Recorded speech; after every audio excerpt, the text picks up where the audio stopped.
Well, hello, everyone. Welcome to our final session for this year's Learning Symposium, our closing keynote. My name is Celeste Schellenthaler, and I have the great privilege of serving as the Executive Director for Olympic Community of Health, which is the accountable community of health in the northwest corner of the state out on the Olympic Peninsula. We've got an incredible speaker to close out this year's symposium. Before I introduce Yolo, I just wanted to remind you all about Zoom housekeeping. The audience is muted and your video cameras are turned off. You should only see the panelists and slides when they are shown. If you experience any technology issues, please indicate that in the chat.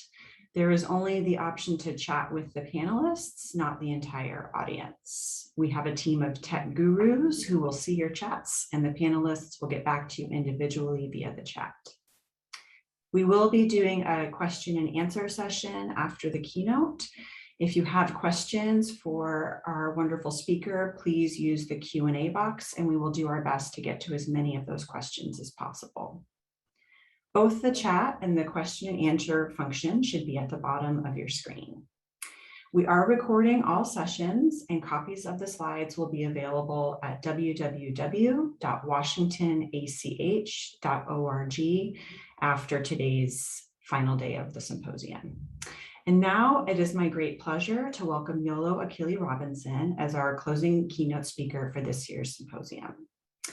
Yolo is an award-winning writer, healing justice worker, yogi, and founder of and executive director of BEAM, the Black Emotional and Mental Health Collective.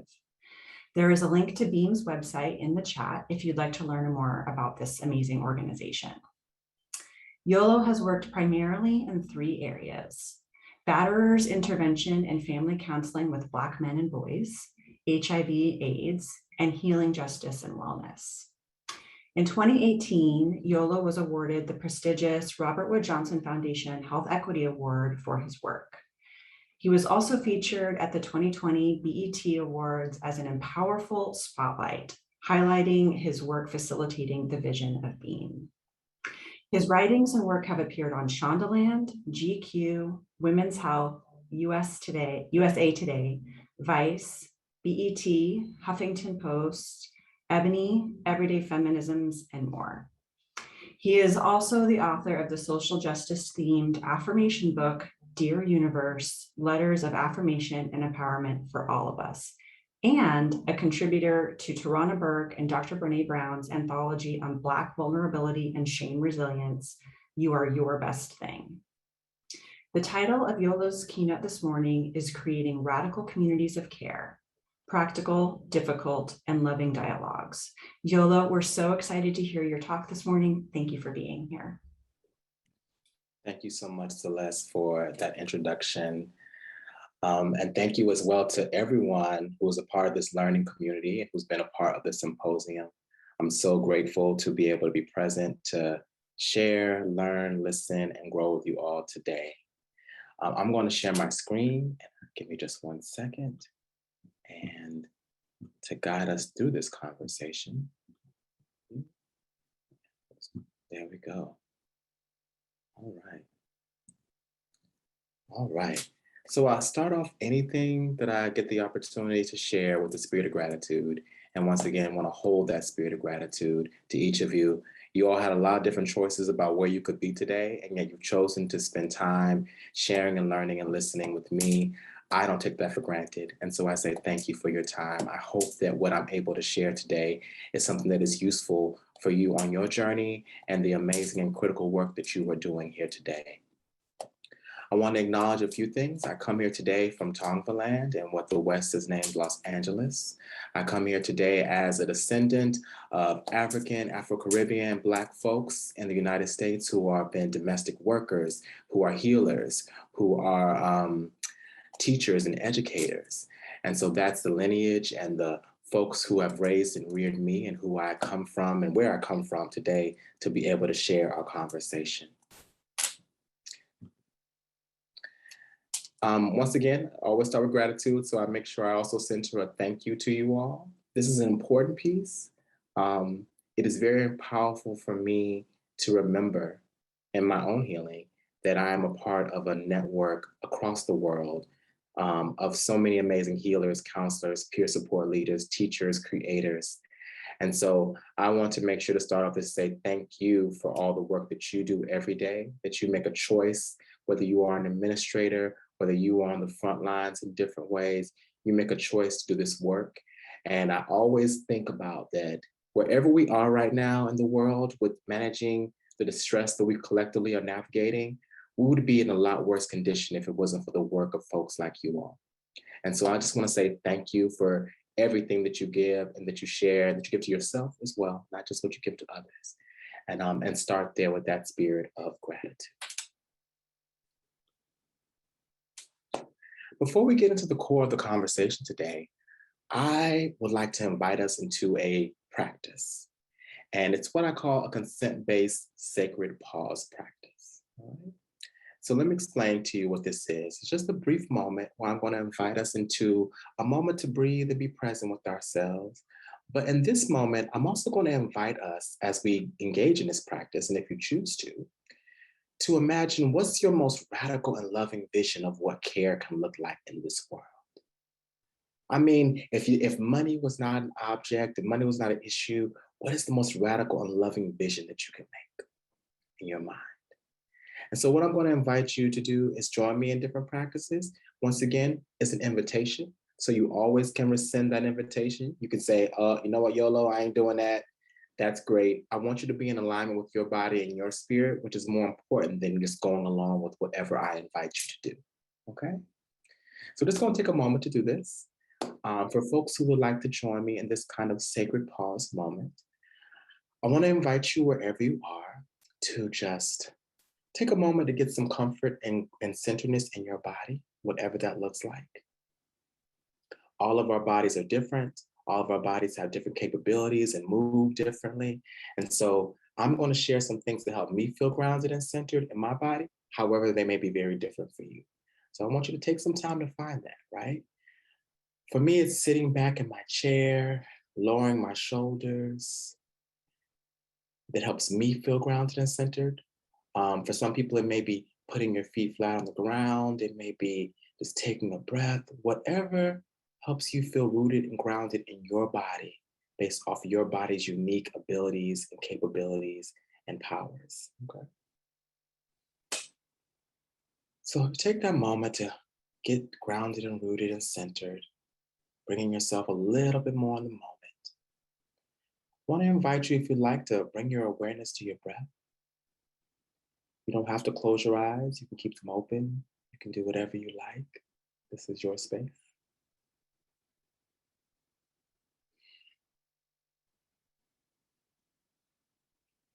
We're just going to take a moment to just try to cultivate a little presence. You all have been learning so much, growing, listening. Now we're just taking a little time to just be present with our physical bodies and into this moment a little bit more.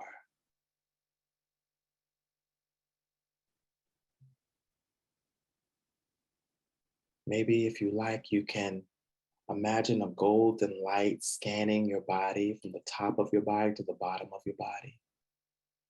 And as that golden light scans your body, you bring yourself to attention to what you feel there in that part of your body. What you might feel in your middle body or the top of your head. What you might feel in your hips or your shoulders, or what you might not feel. Still breathing, just bring yourself into gentle awareness of this moment.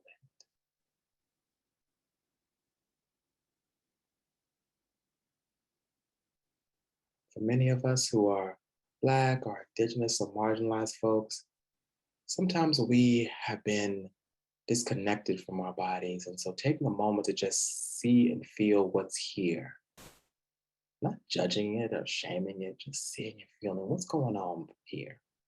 Happening here in this beautiful vessel that all my folks have fought so hard for me to have the right to be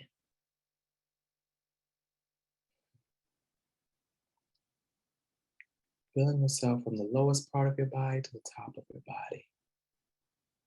breathing and just being present.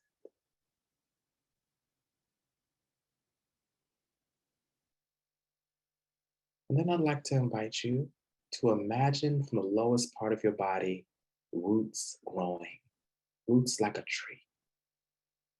And those roots growing from the lowest part of your body into the soil, into the earth, anchoring you so that even when the wind blows, you can't be blown over. Just like a mighty oak, a tree. Imagine those roots leaving the lowest part of your body and going to the soil, nourishing you from the soil, nourishing you from your ancestors, your lineage, your loved community and chosen family, nourishing you with the wisdom of the ages, the wisdom of how to make that special dish, the wisdom of laughter, of joy, of dance. Just imagine those roots going into the soil and connecting you to everything that you are a part of, anchoring you, grounding you. You are solid and held by so many that you don't know but feel and who influence and guide and love on you every single day. Rest into those roots for a moment with me. Feel that anchoredness, that wisdom.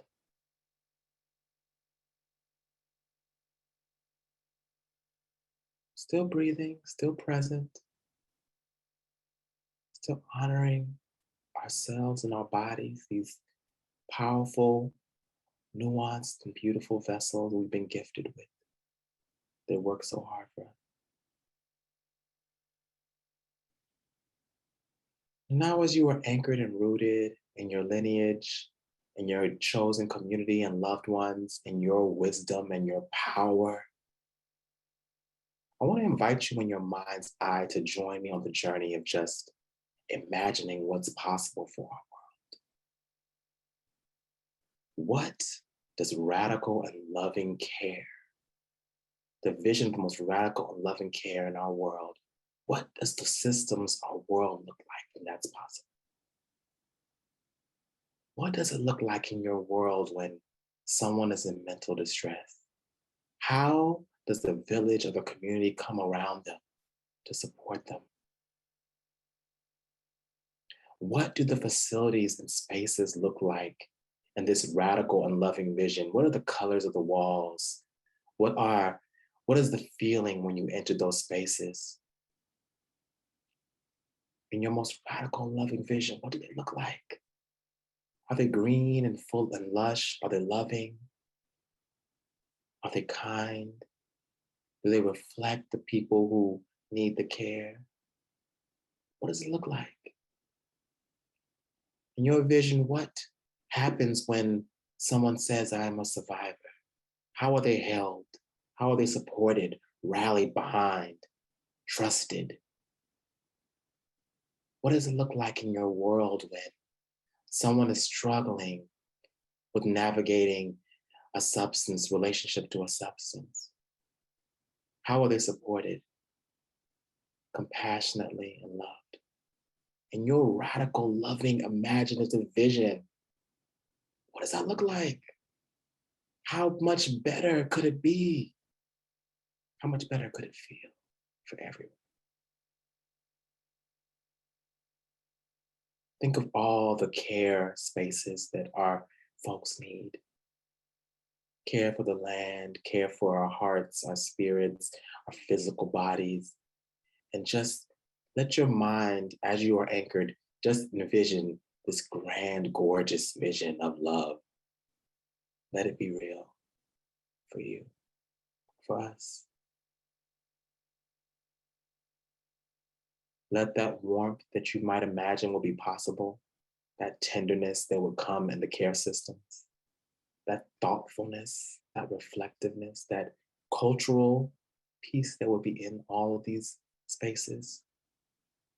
Let that feeling marinate in your heart and your soul and spirit. Rest into it and know that it can be real and that you are a part of a lineage, making it real every day. Holding that vision, I'd like to invite you, if you'd like, to take a few breaths with me as we breathe in that vision, and we breathe out the old systems, the old pathologies, the old way of doing things that does not honor where we are going. It does not honor the nourishment, the fullness that is possible. So I'd like to invite me on your own count. I'll breathe, but you breathe when you're ready and how you feel.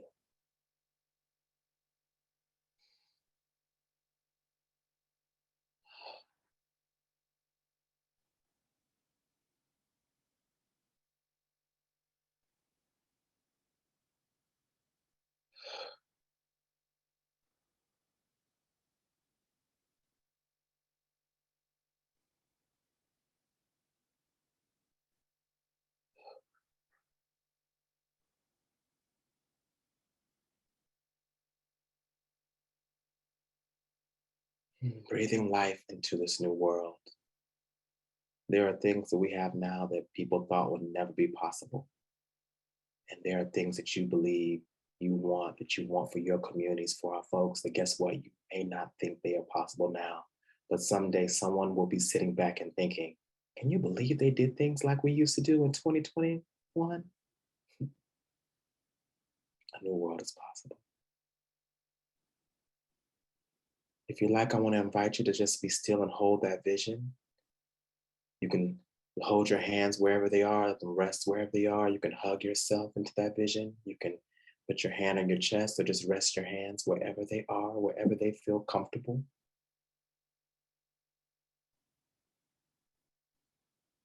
And know that vision can be.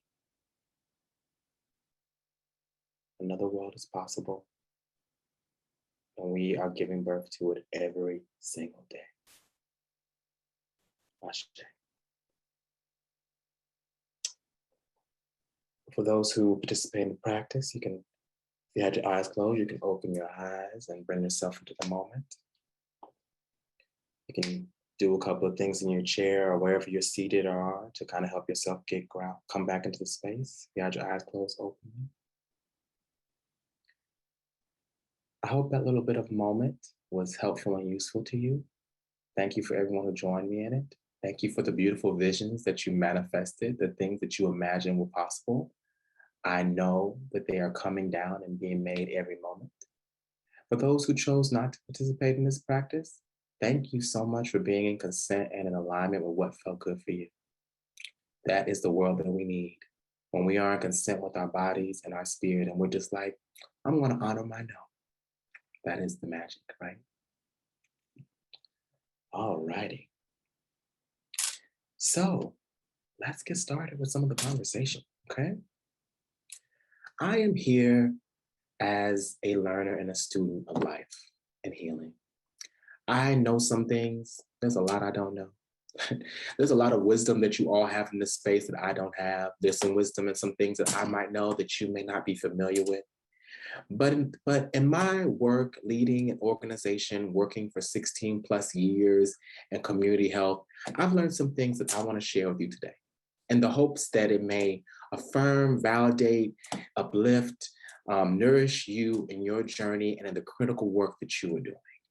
Take what's useful, discard what's not useful, but I'm going to share about these particular pieces about what I'm learning about radical care.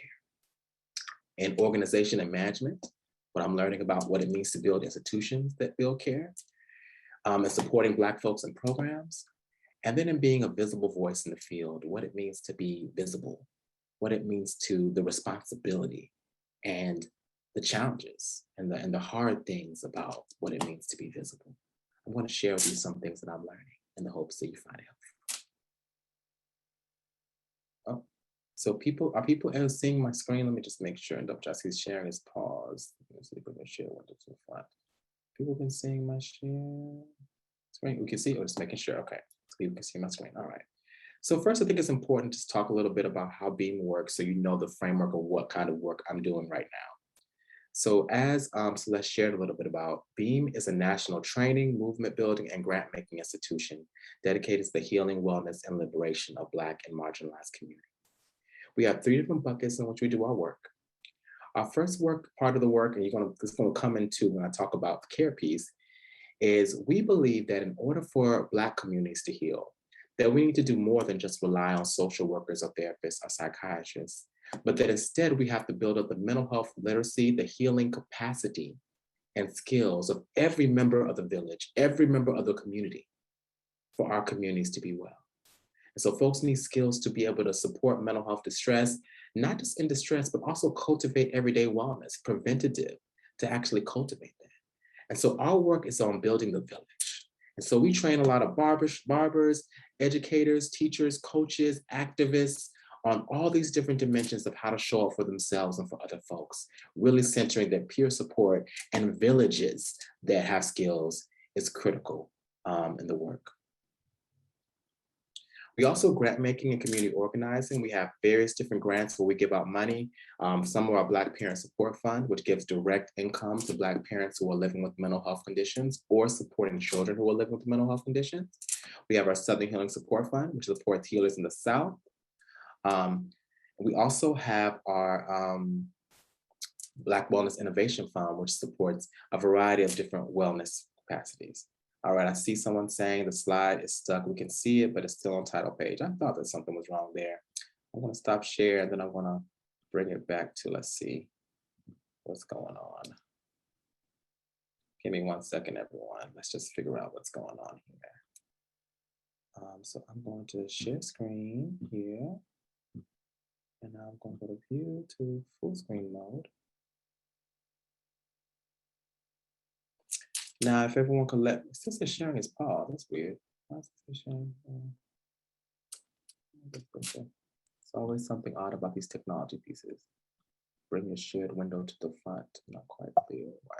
Are you all seeing my screen now, or is it still on the title slide?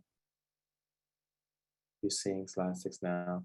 Radical care and building mental health program. Yep. Okay. So you're on the right slide. Perfect. Thank you so much to everyone who's in the chat giving me feedback. Technology is always a trip. So, but it will not inhibit the message, right? Okay. So that's a little bit about the work we do. So the grant making and training is really core to our work. We also do organizational wellness and coaching. This will be helpful when I start explaining some of the things I'm learning, so you can be like, oh, this is what Yolo is talking about and referencing. So that's why I wanted to make sure I brought this into the conversation. All right. So let's talk about doing peer support work in Black communities. We are learning a lot. I'm going to talk to you a little bit about some of the pieces we're learning, particularly from our Black Mental Health and Healing Justice Peer Support Program, which really trains folks in the way that I just described and talked about earlier. Okay.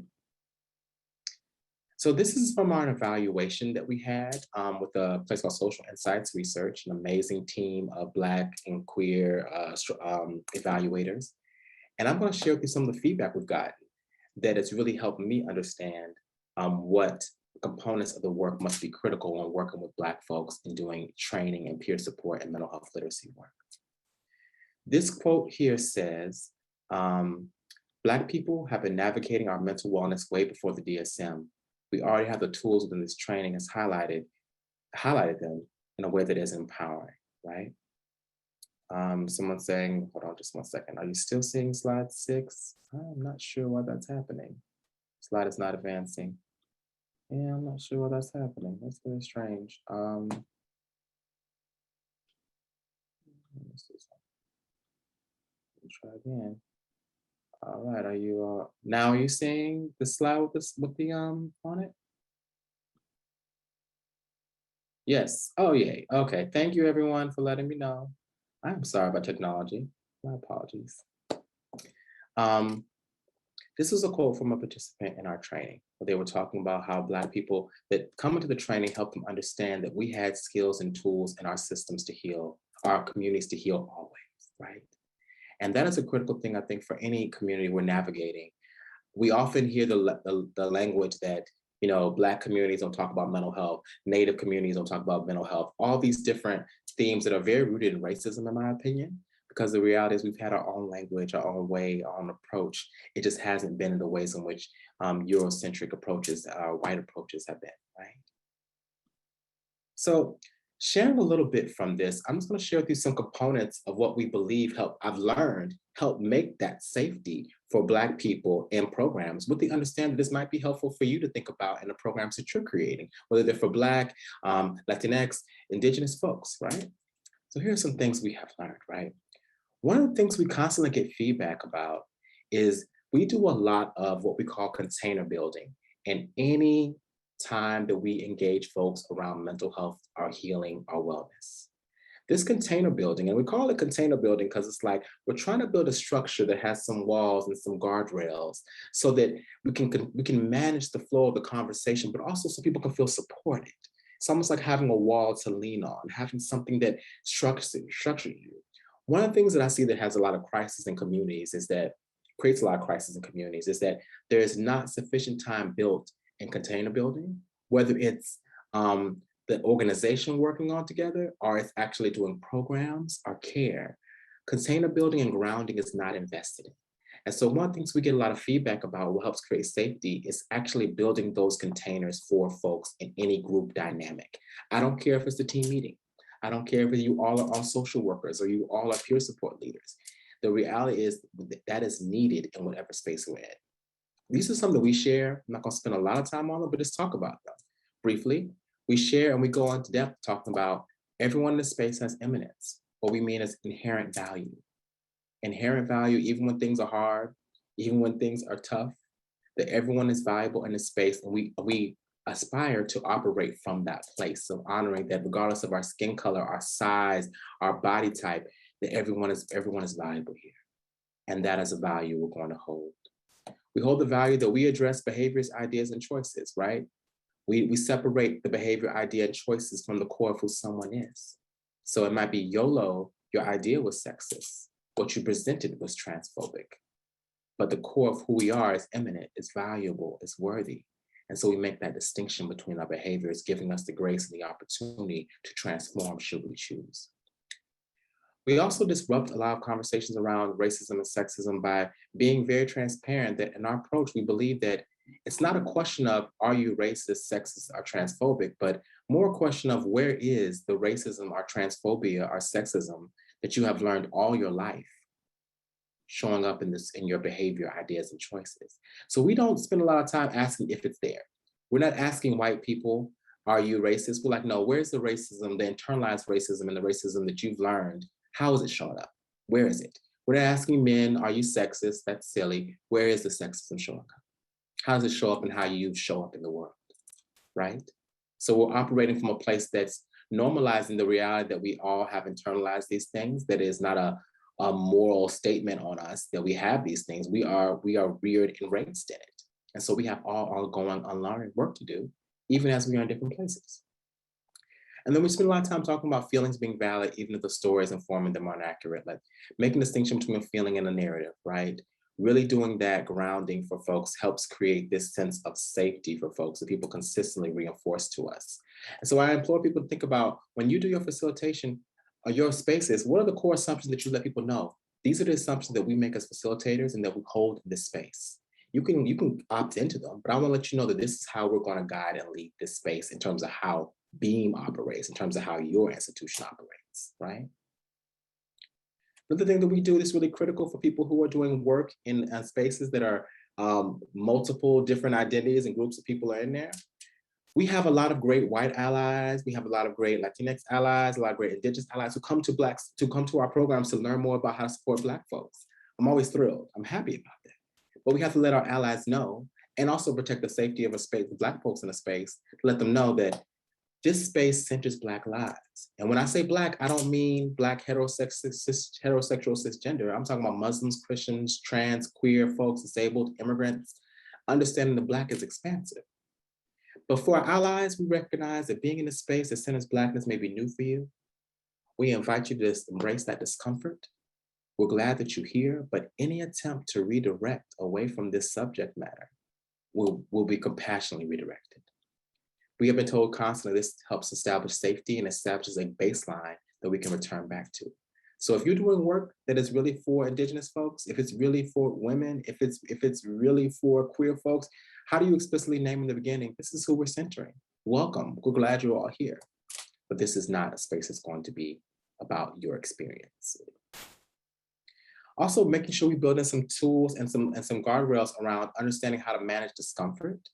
For a lot of our folks, of course, are struggling with self-regulation. And so we drop a lot of tips in the container building to really think about, as opposed to externalizing your discomfort, going within and asking the question, what's my discomfort telling me? What do I need to do to take care of myself? Where do I feel this in my body? Is this discomfort an opportunity to grow? Can I learn and breathe through this? Understand that my discomfort is not, my disagreement is not abuse. If someone says, you said something sexist, that's not abuse, which we know comes up in a lot of highly dysregulated spaces, or peer spaces, people hold a variety of different political ideologies, right? And so doing this work on the front end, we found helps create the care that I think that has been really central, that we get a lot of feedback from being is helpful in the programs, right? Centering care, centering thoughtfulness before you go into these really triggering and activating conversations around healing and mental health and wellness is really super critical. So not just a trigger warning, sure, that's great. You kind of know that you're coming into something intense, but actually building some guardrails and giving some tools and some framing for folks as they dive into the subject matter. Next, I'm going to talk about a little bit about organization building and management, all right? This one is huge because I am learning as a person who built an organization, only 3 years been full-time. Now went from having 1 staff now to having 9 staff. I'm learning a lot about what does it mean to be radically centered in care and organization and building organization and management. And this is where you're going to probably see me say a lot about what I'm learning, right? A lot here. One of the biggest challenges I've seen in this work is that in order for our work to really heal, we have to really end what we call modern nurturing, okay? And that's one thing I'm seeing in myself, and I'm seeing the staff that I work with, the communities I work with, is this modern nurturing is one of the most dangerous and toxic things that destroys institutions and leadership every single day. And I say modern nurturing is a caring style that centers the desecration and denial of self as a mechanism for both supporting and maintaining control over others. Sounds very similar to codependent behaviors, right? But it's a caring style that many of us learn, particularly in Black communities I'm going to speak to, that is often deeply rooted in misogyny and sexism, that I have to give up on caring for me to take care of you. And what happens from that practice is we have so many leaders who are not in relationship to their trauma in a way that is helpful for the movement or for community spaces. We have so many of us who are avoiding our own work to take care of others or to maintain control of others.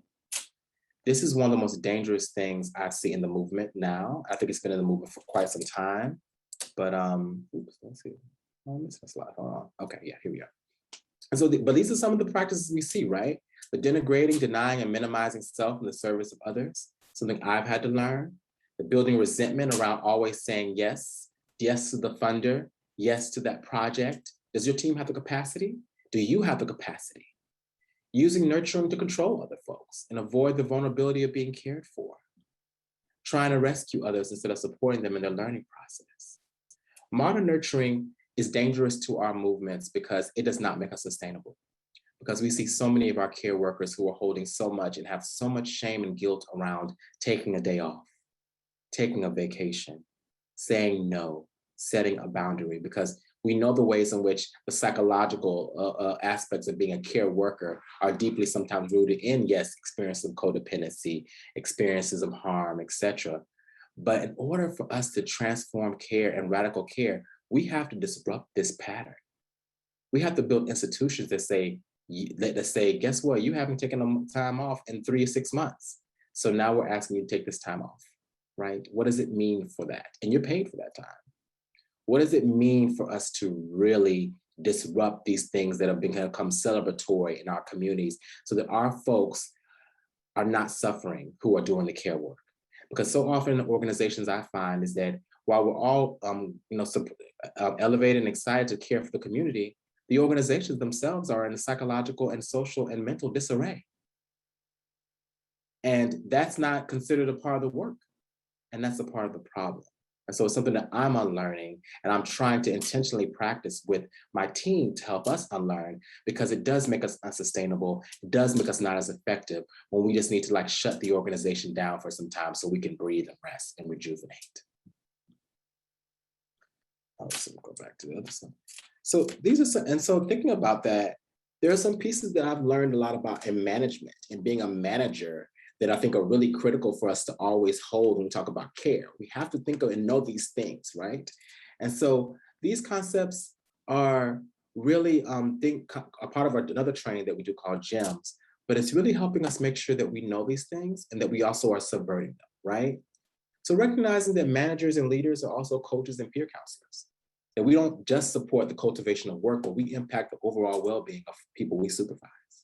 If I am not practicing boundaries and cultivating wellness in my life, and I am creating anxiety and dysregulation and distress in the institution, my staff are suffering because I am not doing my work. The mental health of the communities, of the people that I am in collaboration with, are being impacted by me if I'm in that role of leading and guiding a process. And so I am responsible to a great deal for some aspect of their wellness. Understand that our power is going to be activated in management relationships. What happens when my power issues are activated? How do I relate to power? How do I navigate conflict? Understand that capitalism has distorted our relationship to work.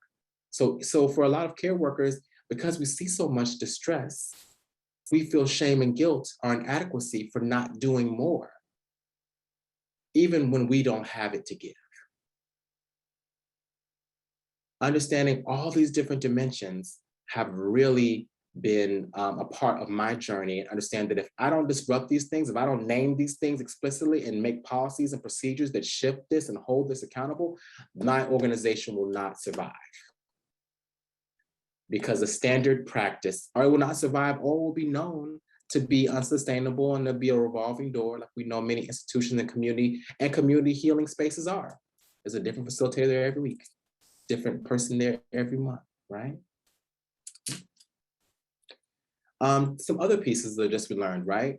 I think the biggest one is in this diamond, right? That employees and people who are in collaboration are accustomed to violence and harm in institutions and expect it, and will often recreate it if we're not supportive of behavior change. What do I mean recreate it?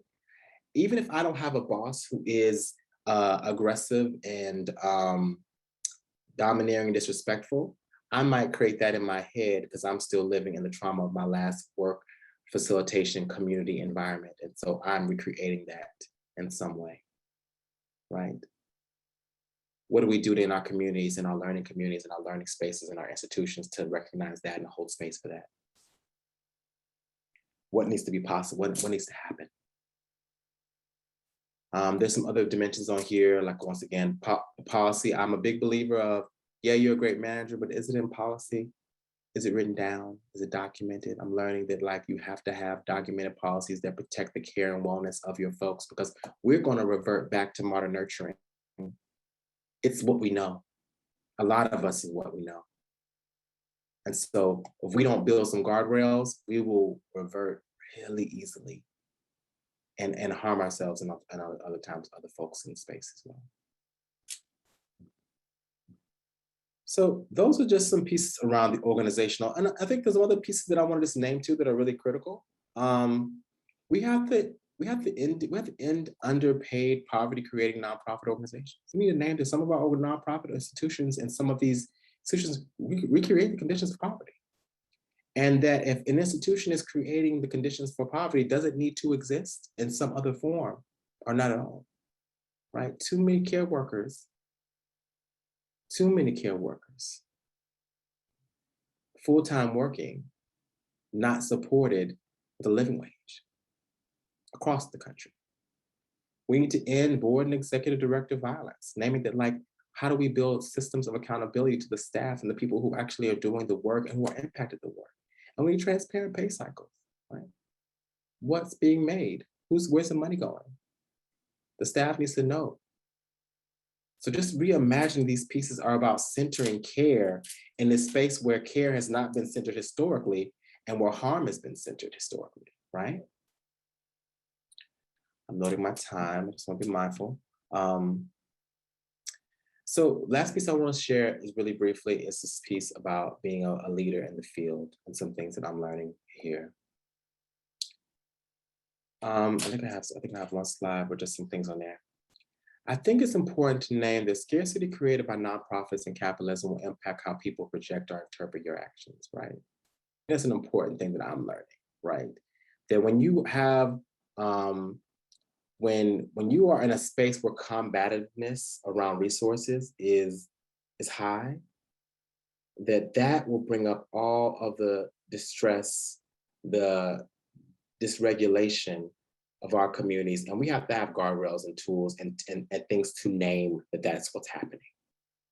Because I'm seeing so many learning communities, so many spaces, so many institutions where this is a dynamic that nobody wants to name explicitly because everybody's in their stuff, everybody's in their trauma and not in, and also externalizing the work as not being themselves and creating a lot of harm.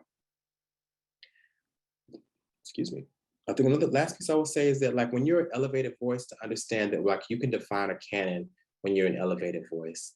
And so your voice in your community, I encourage all of us to be embodied in our practice, not because we're going to be perfect in our embodiment, but being embodied in our practice, being like, hey, I really ain't got this together. I'm really still working on this. I'm still figuring this out. What does that look like? Like really inviting us all to think critically about like, you know, what are we modeling to people versus what we're telling people is what we're talking about in our communities. What is our behavior saying? Because I'm a big believer of our behavior tells the truth about what we really value. Often when things we talk about show us where we want to be, but where our behaviors show us where we are, right? And so those are just some of the things I'm learning. I could go all day. I know I have a limited time together, and I'm really grateful I have the time that I have with you. But those are some of the things that I'm learning.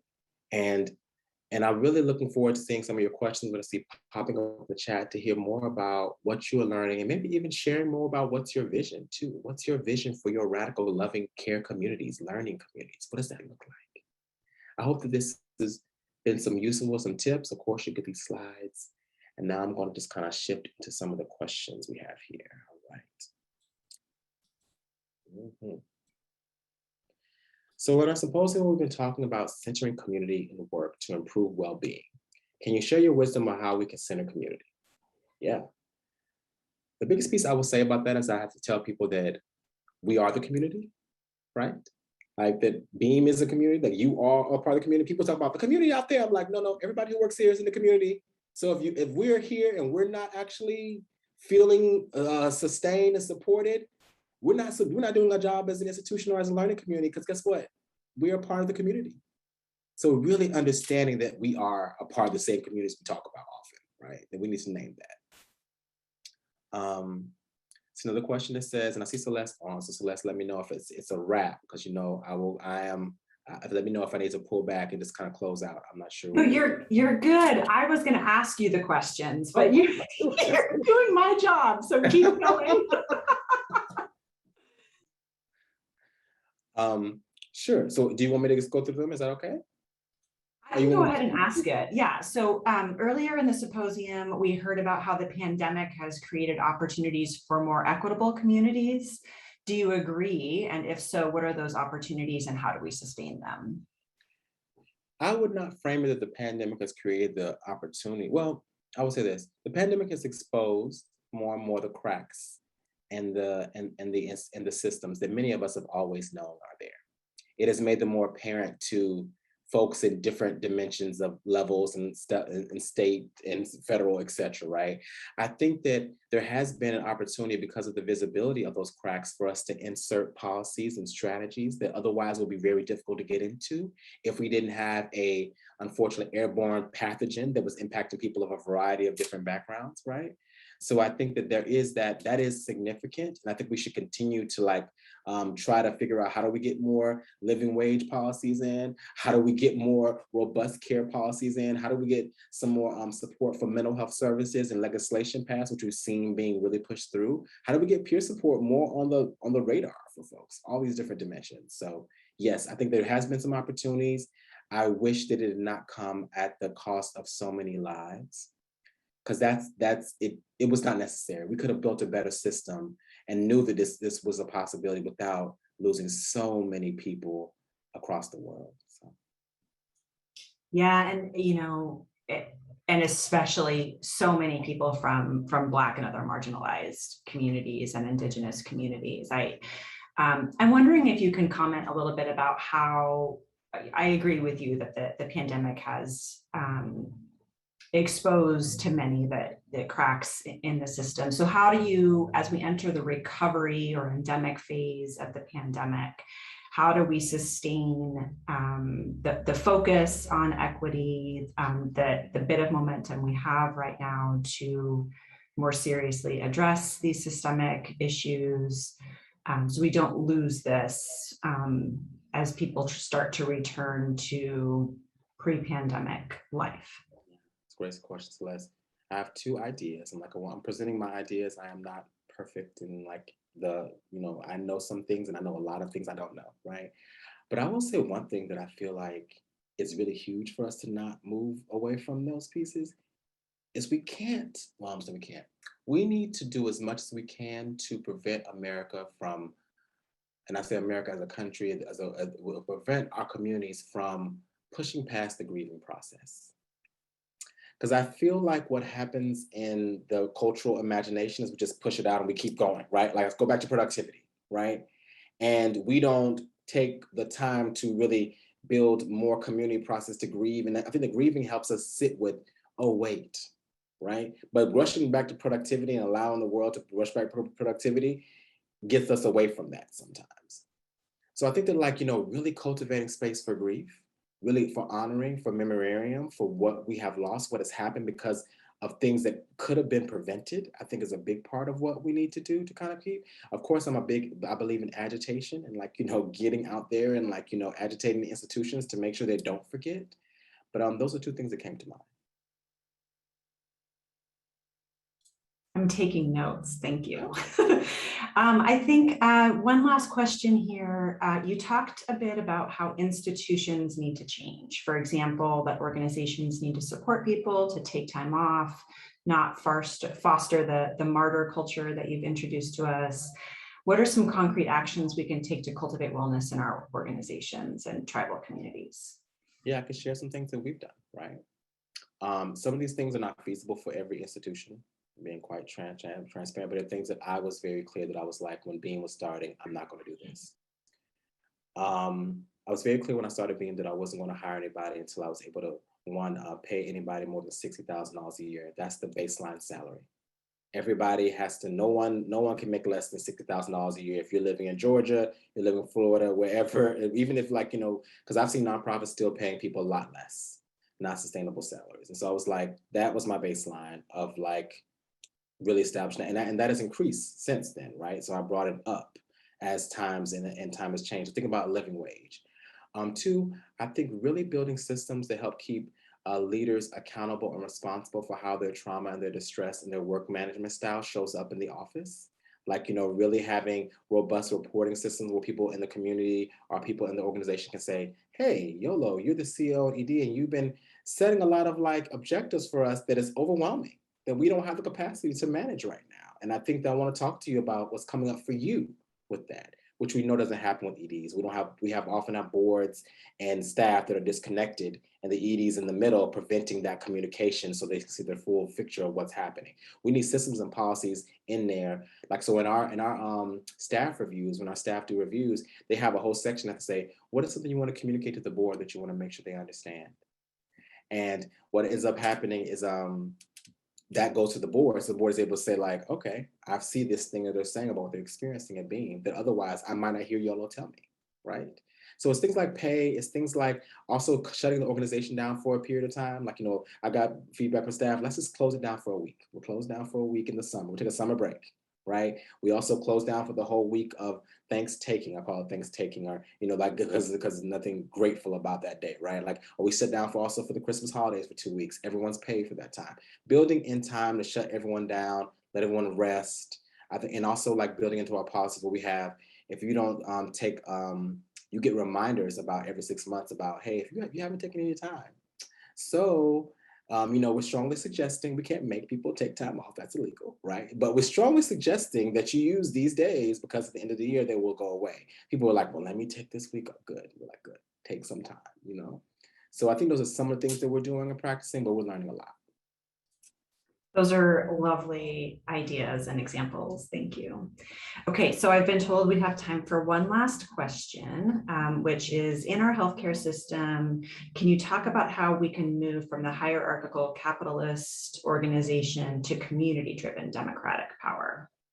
Just, can you solve that problem in the next couple of minutes? I got it in 2 minutes.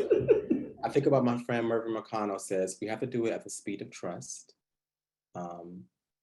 And I think that's a big part of it, because as much as we want to move to these community-based, like, democratic kind of processes, we have to learn that, y'all. And a lot of us are used to hierarchy and somebody dominating and someone doing, and like, we will recreate that unless we are very thoughtful and building intentionally and documenting intentionally how to get to that state, right?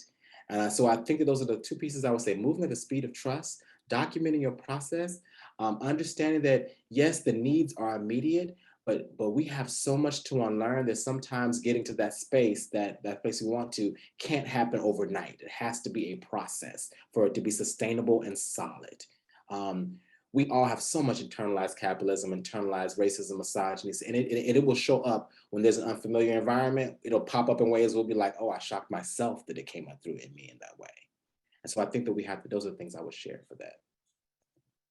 Wow, I wish we had like 5 more hours and that we could be here in person drinking a hot beverage. I really want to I want to soak this up and take my time and think a lot about everything you've presented. So thank you so much for being here with us today.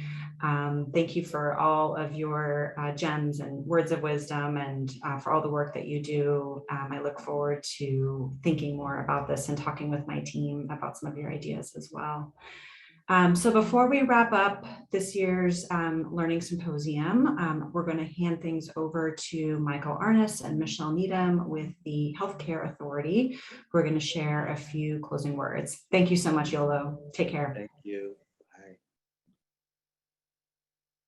Thank you, Celeste, and thank you, Yolo. I just take a moment to say that was a really thoughtful keynote presentation, and certainly gave us all some food for thought to take away. It was a great way to end this wonderful learning symposium that we've shared 3 days together. For those who don't know me, my name is Michelle Needham. I'm the Chief Policy Officer for Healthcare Authority, and we coordinate the 1115 waiver for the state, as well as some other transformation efforts. So I'm really pleased to be here today and have been participating for the last 3 days. This year's symposium was a real learning experience for all of us. It provided a great demonstration of the partnerships, and my dogs are going to bark because there's a delivery coming right this minute. So I'm sorry about that. It was a great demonstration of partnerships between the agency, the ACHs, tribes, and other community partners, and really a great demonstration of that. Thank you. I'm going to turn over to Michael so I can avoid the dogs. Thank you, Michelle. Celeste, thank you so much. And Yolo, those were very wise words. Thank you so much for that, especially about the comments about capacity and let's not rush by the grieving process. Just very grateful for the last 3 days with this symposium, and just my hats off to the ACHs for really a second year of wonderful topics and learnings. Bonnie, with that, let me please pass it on to you to close us out. Thank you so much. Thank you so much, Michael and Michelle. I'm really still processing so much of what I've learned over these last couple of days.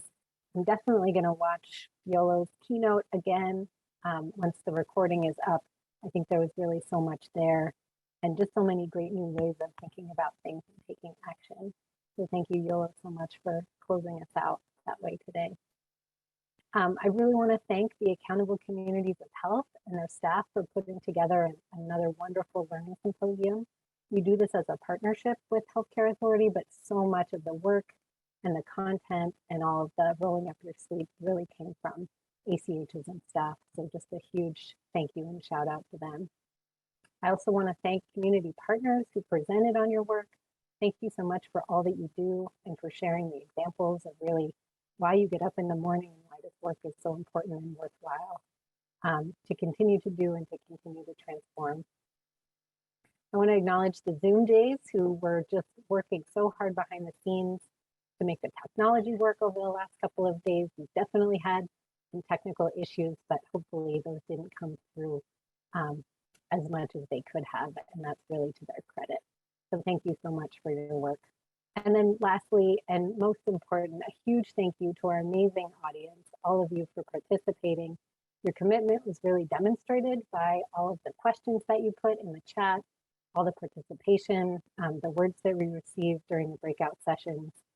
So thank you so much, all of you, for giving up your most important resource, your time, to be able to be here today. All the recordings in the breakout sessions and the materials, including slide decks, etc., will be posted to the ACH website. And it's probably going to be next week, but we're going to get those up just as soon as we can. And that's www.washingtonach.org. And please, you will see an evaluation form link in the chat right now, which will also be sent to your email inboxes later today. So please do take a moment to fill that out so that we can continue to deliver annual learning symposiums that are really relevant and touch on the topics that are most important for you and really keep these useful. So thank you again. We hope you leave today really inspired, continuing to chew as I am on all of the content that we've heard about and seen and learned about today. And take care and all the best. We hope you have a really good day. Thank you.